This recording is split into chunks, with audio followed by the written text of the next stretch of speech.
dear students and my dear YouTube viewers and my well wishers. గత ఫిబ్రవరి 2018లో JAO notifications release అయినాయి. ఆ రోజు వరకు చాలామందికి జూనియర్ అకౌంట్స్ ఆఫీసర్స్ పోస్టులు ఉంటాయి అనేది చాలామందికి అవగతం లేదు.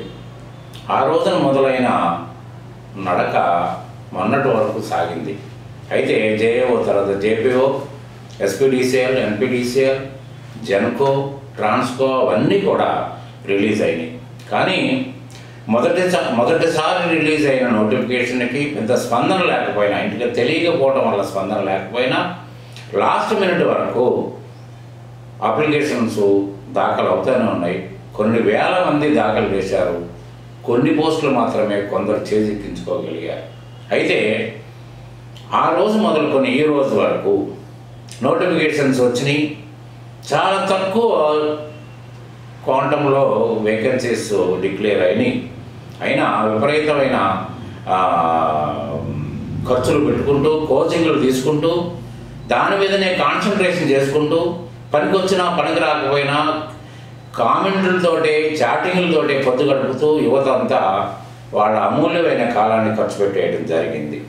కానీ ఈ రోజున పంచాయతీ ఎలక్షన్స్ అని ఒక వంకన, తర్వాత ఎమ్మెల్యే ఎలక్షన్స్ అని ఒక వంకన, ఇవాళ పార్లమెంట్ ఎలక్షన్స్ అని ఒక వంకన, ఇవాళ నోటిఫికేషన్స్ రావడం, రిలీజ్ అవ్వడం ఆగిపోయిన విషయం మీ అందరికీ తెలుసు. కానీ ఈరోజు కూడా ప్రతిరోజు నాబోటు వాడికే ఎన్నో రకాల మెసేజ్లు, ఎప్పుడు వస్తుంది నోటిఫికేషన్, డేట్ ఎప్పుడు ఉంటుంది, మాకు ఏ డిపార్ట్మెంట్లో ఎన్ని వేకెన్సీస్ ఉంటాయనే ధోరణి ఇప్పటి వరకు కూడా ఆగలేదు.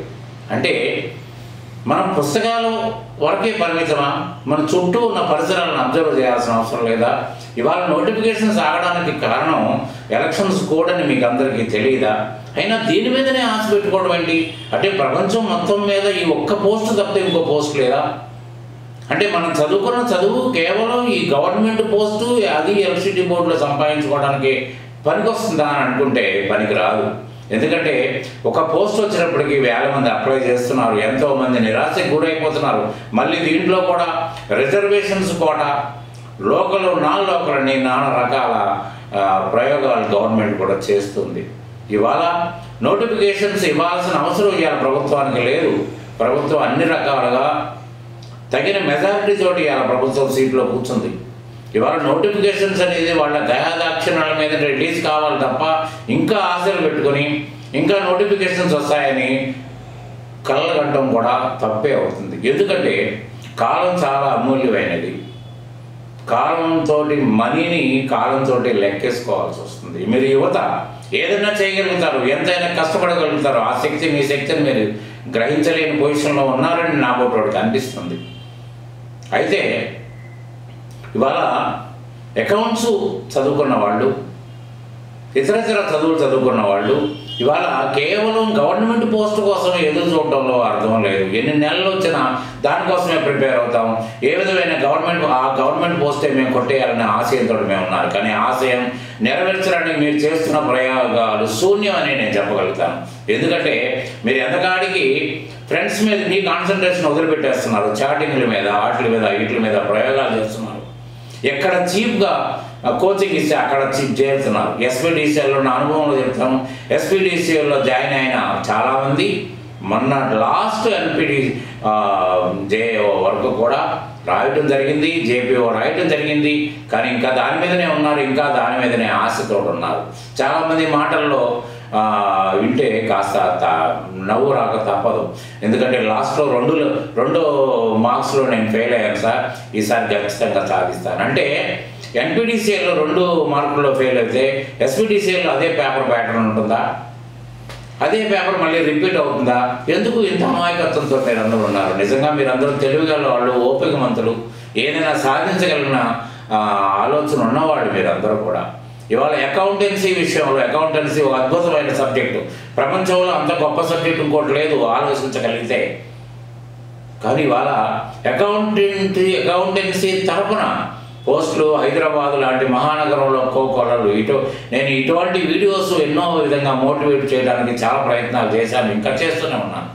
ఎందుకంటే ఒక రకమైన బాధ నాకు కలిగి, ఇది నా ఇన్స్టిట్యూట్ యొక్క అడ్వర్టైజ్మెంట్ కాదు, ప్రమోషన్ కార్యక్రమం కాదు. అది అనుకుంటే మాత్రం తప్పు. చాలామంది ఉన్నారు, ఎందుకంటే ఏమి పని పాట లేని వాళ్ళు. ఆయన అట్లానే చెప్తాడు మోటివేట్ అంటే, మంచి గ్రహించి మీరు ఎటైనా పోండి, మీరు ఎక్కడైనా స్టడీ చేయండి, ఏదైనా చేయండి, మీరు జీవితంలో సెటిల్ అవ్వడం అనేది ముఖ్యం. ఎందుకంటే మీ పేరెంట్స్ మీ సెటిల్మెంట్ కోసం ఎదురు చూస్తున్నారు. నా కూడా మీరు సెటిల్ అయితే ఆనందపడేవాళ్ళు, నేను కూడా ఒకరిని. మీ పేరెంట్ని కాకపోయినా, మీకు ఏది రిలేషన్ కాకపోయినా మీరు సెటిల్ అవుతే ఆనందపడే వ్యక్తుల్లో నేను కూడా ఒకరిని. వాళ్ళు ఎక్కడైనా ప్రిపేర్ కండి, ఏ విధంగా అయినా ప్రిపేర్ కండి. ఇవాళ ప్రైవేట్ పోస్టులు మీరు ఏమైనా తక్కువ అనుకుంటున్నారేమో, చాలా ఎక్కువ. రేపొద్దున గవర్నమెంట్ నోటిఫికేషన్ ఏనాడు వచ్చినా మీలో ఉన్న తపన, ఆలోచన, గోలు మర్చిపోని అవసరం లేదు, తీసి ఒడ్డుని పెట్టేయాల్సిన అవసరం లేదు. ఏ రోజు నోటిఫికేషన్ వచ్చినా ఖచ్చితంగా 50 రోజులు టైం ఉంటుంది. 50 రోజుల్లో మీరు అద్భుతమైన నాలెడ్జ్ని సంపాదించుకోగలుగుతారు. ఖచ్చితంగా పాస్ అవుట్ అవడానికి తగిన నాలెడ్జ్ని సముపార్జించుకోగలుగుతారు. అంత టైం ఉండగా కూడా ఈరోజు ఇప్పుడు కూడా ఇతర ఉద్యోగాలన్నీ మానేసేసుకుని ఏ ప్రయత్నాలు చేయకుండా ఇంట్లోంచి డబ్బులు పంపిస్తూ ఉంటూ హాస్టల్లో ఉంటూ ఎంజాయ్ చేయడానికి మీకు ఒక ఆలోచన రావాలి. ఎంజాయ్ చేయకండి, ఎందుకంటే ఇది మీరు ఎంజాయ్ చేస్తున్న డబ్బులు మీ పేరెంట్స్ కష్టార్జితం. ఇవాళ అయినా సెటిల్ అయ్యే ప్రయత్నం చేయండి. ఎక్కడి నుంచో వచ్చిన వాళ్ళే ఎక్కువ, హైదరాబాదు ప్రాంతంలో ఉన్న వాళ్ళు తక్కువ, హైదరాబాద్ ఏతరులు ఎక్కువ. ఆంధ్ర వాళ్ళు కానివ్వండి, కర్ణాటక వాళ్ళు కానివ్వండి, తెలంగాణ వాళ్ళు కానివ్వండి.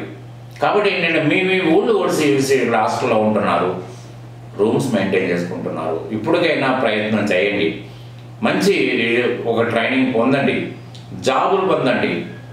జాబ్ గ్యారంటీ అనే దానికోసం ఇప్పుడు ఆరాటపడకండి. మీరు మీ జాబు మీకు గ్యారంటీగా మీరు వచ్చింది నెరవేరేటట్టుగా ఆ విధమైన ట్రైనింగ్ను ఎవరిస్తే వాళ్ళ దగ్గర తీసుకోండి, ప్రయత్నం చేయండి. ఇవాళ మీరు ఇప్పటికీ ఇంకా జేఏఓ జేపీఓ ఆలోచన పక్కన పెట్టేయండి, ప్రస్తుతానికి పక్కన పెట్టేసేసి అది వచ్చిన రోజున వస్తుంది. 1 సంవత్సరం పాటు రాదనుకోండి, అప్పుడు ఏం చేయగలుగుతారు మీరు? తెలంగాణ గవర్నమెంట్ ఎప్పుడు ఇచ్చిందో మీకు ఏమైనా గుర్తుందా? ఎప్పుడు నోటిఫికేషన్ ఇచ్చిందో మీకు గుర్తుందా? మరి ఇప్పుడు వెంటనే ఇస్తుందని మీరు ఎలా అనుకుంటున్నారు? ఒక వ్యాపారస్తుడికి మనీ ఒక టైట్నెస్ ఎంత ఉందో అది ప్రభుత్వానికి కూడా అంతే ఉంది. ఇవన్నీ రికరింగ్. ఒక్కసారి జాబులు ఇస్తే కోట్ల రూపాయలు ఎవ్రీ మంత్ బయటకు వెళ్ళాల్సిందే శాలరీస్ రూపంలో. అందుకే వాళ్ళు ఆలోచించుకుంటారు ఫైనాన్స్ డిపార్ట్మెంట్. మీ అవసరానికి వాళ్ళ తోటి ముడిపెట్టడానికి వీల్లేదు. ఎప్పుడు కూడా మించిపోయింది లేదు. జేఏఓ జేపీఓ రానివ్వండి, డ్యూ కోర్సులో ఎప్పుడైనా రానివ్వండి. ఇవాళ మీ ప్రయత్నం మొదలు పెట్టండి, ఖచ్చితంగా మీరు సాధించి తీరుతారు, ఒక సెటిల్మెంట్కి వస్తారు. మీరు ఒక ఉద్యోగం చేస్తూ ఉండండి. ఏ రోజు నోటిఫికేషన్ వస్తే ఆ రోజు 2 గంటలు అదనంగా ప్రిపేర్ కండి సరిపోతుంది. ఈలోగా మీకు కావాల్సినంత ప్రాక్టికల్ ఎక్స్పోజర్ మీకు వచ్చి చేరుద్ది. ఆ ప్రాక్టికల్ ఎక్స్పోజర్ వల్ల మీరు చదువు వంట పడుతుంది. రిపీటెడ్గా నెంబర్ ఆఫ్ అవర్స్ చదవాల్సిన అవసరం కూడా లేకుండా పోతుంది. పెద్దవాడుగా నా సలహా, దీంట్లో విమర్శించే వాళ్ళు ఉండొచ్చు, ఆలోచించిన వాళ్ళు ఉండొచ్చు. విమర్శించిన వాళ్ళ గురించి నేను పట్టించుకోను, ఆలోచించిన వాళ్ళ గురించి నేను పట్టించుకుంటాను. కానీ ఇప్పటికైనా ఫైనల్గా చెప్తున్నాను, this is not a propaganda scheme to my institute. మీరు ఎక్కడైనా చేరండి, ఏ విధంగా అయినా చేరండి. కానీ జేఈఓ కోచింగ్, జేపీఓ కోచింగ్ అని కొంచెం పక్కన పెట్టేసేయండి. కేవలం కామర్స్ చదువు ఉంటే అకౌంటెంట్గా పోస్ట్ సంపాదించుకోవడానికి ఈ క్షణం నుంచి ప్రయత్నం చేయండి. అతి తొందరలో మీరు ఒక ఉద్యోగార్థులు అవుతారు, ఎర్నింగ్లో పడతారు. అప్పుడు ఆ ఎర్నింగ్లో ఆ మనీ యొక్క విలువ మీకు ఎప్పుడైతే అర్థమైందో ఈ ఆలోచనలో మార్పు వస్తుందనే ఉద్దేశంతో నేను మీ వీడియో ప్రజెంట్ చేస్తున్నాను. మీకు కనుక ఏమాత్రం దీని మీద శ్రద్ధ ఉన్న, నా మాటల మీద నమ్మకం ఉండి నా మాటలకు విలువ ఇచ్చిన వాళ్ళైతే ఇప్పుడే మీరు దీంట్లో మార్పు తెచ్చుకోండి. ఇంకా ఇతరత్ర మీరు ఏ సలహా కావాల్సి వచ్చినా నేను ఖచ్చితంగా మీకు సలహా ఇవ్వడానికి కూడా రెడీగా ఉన్నాను. ఇది నా మోటివేషన్ మాత్రమే అనుకోండి, ఇతరత్ర మీరు ఏ విధంగా భావించాల్సిన అవసరం లేదని నేను తెలియజేస్తూ ఈ మెసేజ్ మీకు అందిస్తున్నాను. నమస్తే.